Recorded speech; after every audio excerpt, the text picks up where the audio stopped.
मित्रों, जीवन का एक अटल सत्य है, मृत्यु यानी जिसका जन्म हुआ है उसकी मृत्यु निश्चित है।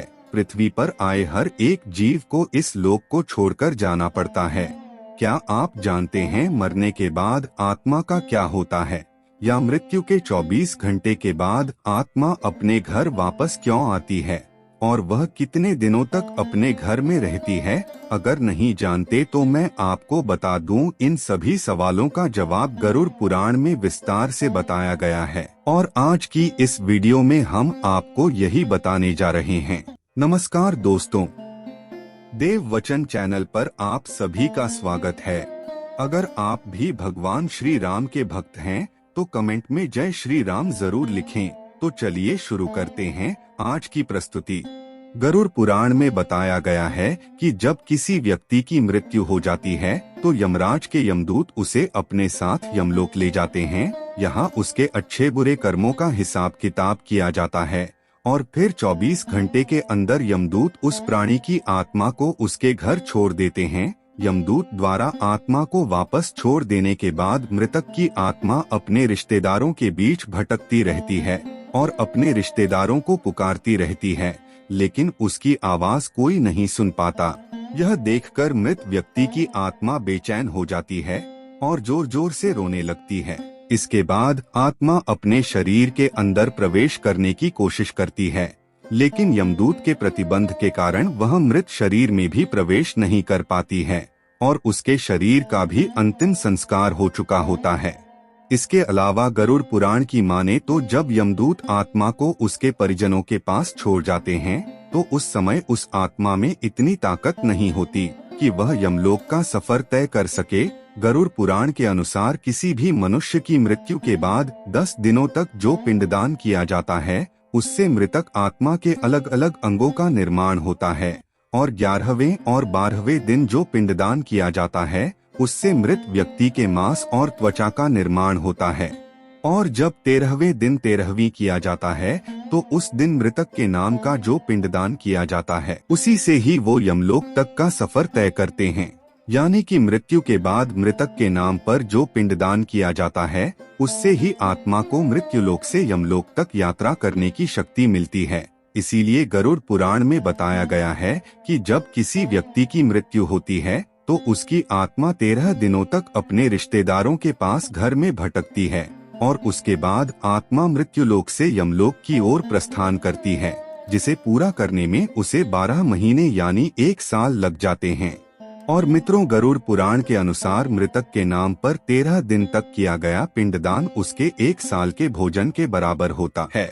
अक्सर लोगों के मन में यह सवाल भी आता है कि अगर किसी मृत व्यक्ति के नाम पर पिंडदान नहीं किया जाए तो क्या होगा। तो मित्रों, हम आपको बता दें कि इसका भी वर्णन गरुड़ पुराण में भी किया गया है कि जिस मृत व्यक्ति का पिंडदान नहीं किया जाता है उसे 13वें दिन यमदूत बलपूर्वक यमलोक की ओर घसीटते हुए ले जाते हैं और इस दौरान मृत व्यक्ति की आत्मा को बहुत कष्ट सहना पड़ता है। इसलिए हिंदू धर्म में मनुष्य की मृत्यु के बाद 13 दिनों तक पिंडदान करना आवश्यक माना जाता है। इसके अलावा आपको बता दें कि 13वें दिन परिवार के लोग मृत व्यक्ति के नाम पर जो भोज का आयोजन करते हैं, अगर कर्ज लेकर भोज किया जाए तो मृत व्यक्ति की आत्मा को शांति नहीं मिलती है। इतना ही नहीं, गरुड़ पुराण में यह भी बताया गया है कि जो व्यक्ति जीवित रहते हुए अच्छे कर्म करता है उसे मृत्यु के बाद यात्रा के दौरान यमदूत उसकी आत्मा को कोई कष्ट नहीं देते हैं और जो व्यक्ति बुरे कर्म करता है उसे यात्रा के दौरान यमदूत उनकी आत्मा को अनेक यातनाएं देते हैं और आत्मा को अनेक कष्ट सहने पड़ते हैं। मित्रों, गरुड़ पुराण में बताया गया है कि यमलोक के रास्ते में 13 दिन बाद आत्मा को 3 रास्ते मिलते हैं, स्वर्गलोक, नर्कलोक और पितृलोक। कर्मों के आधार पर व्यक्ति की आत्मा को इन तीनों लोकों में से किसी एक लोक में स्थान मिलता है। यदि कोई व्यक्ति अपने जीवन काल में धर्म और आध्यात्म के मार्ग पर चलता है तो उसे देवलोक की प्राप्ति होती है। जो व्यक्ति अपने जीवन काल में दुष्कर्म करता है और भक्ति से दूर रहता है उसे नर्क में जगह मिलती है। उसके बाद आत्मा को सबसे पहले वैतरणी नदी पार करनी पड़ती है। यह नदी बहुत ही भयानक है, जिसे पार कर पाना बहुत ही कठिन है। इस नदी को गंगा नदी का ही रौद्र रूप माना जाता है। यह नदी लाल रंग की होती है क्योंकि इसमें आग की लपटें निकलती रहती है। नदी पार करते हुए आत्मा को खतरनाक जीवों का दंश भी झेलना पड़ता है। इन नदी को पार करने में पूरे 47 दिनों का समय लग जाता है। लेकिन यदि व्यक्ति ने अपने जीवन काल में अच्छे कर्म किए हो या गोदान किया हो तो उसे ये यातनाएं नहीं झेलनी पड़ती है, क्योंकि उसी गाय की पूंछ पकड़कर आत्मा वैतरणी नदी को पार करती है। वैतरणी नदी को पार करने के बाद मृत व्यक्ति की आत्मा एक दिन में 200 योजन यानी 1600 किलोमीटर चलती है। एक योजन 8 किलोमीटर का होता है। इस तरह एक वर्ष में यानी 12 महीनों में आत्मा यमलोक पहुंचती है। तो यहाँ यमराज उसके कर्मों का लेखा जोखा करते हैं। जहाँ जीवन काल में किए कर्मों के अनुसार यमराज आत्मा को स्वर्ग या नरक में भेजते हैं। इसलिए व्यक्ति को अपने जीवन में हमेशा अच्छे कर्म करने चाहिए, क्योंकि अच्छे कर्मों का फल न सिर्फ जीवन में बल्कि मृत्यु के बाद भी मिलता है, और मृत्यु के बाद आपके कर्म ही आपके साथ जाते हैं।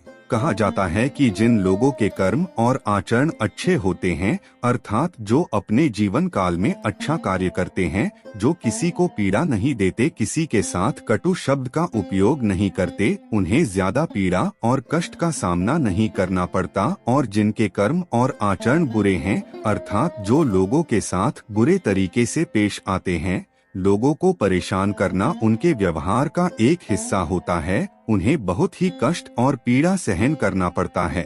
गरुड़ पुराण के अनुसार 13 दिन के पश्चात आत्मा पुनः यम लोक जाती है और वहां उसे 4 रास्ते मिलते हैं, जिनमें से ब्रह्मलोक, देवलोक, पितृलोक, नरकलोक व्यक्ति के कर्मों के आधार पर निर्धारित किया जाता है कि आत्मा को कौन सा लोक मिलेगा।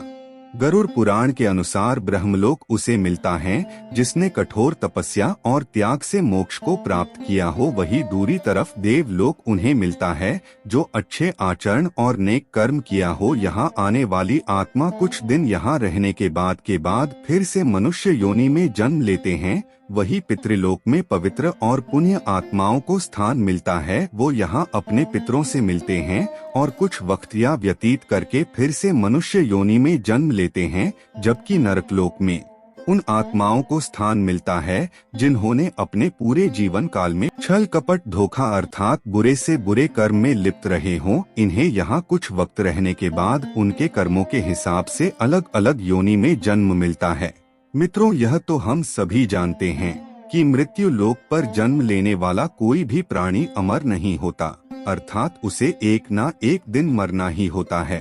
तो देवियों और सज्जनों, आज के लिए बस इतना ही। उम्मीद करते हैं हमारे द्वारा दिया गया जानकारी आपको पसंद आया होगा। तो यह वीडियो को लाइक और शेयर जरूर कीजिएगा, और आपने हमारा चैनल को सब्सक्राइब नहीं किया है तो करिए। और हाँ, वीडियो को लास्ट तक देखने के लिए बहुत बहुत धन्यवाद।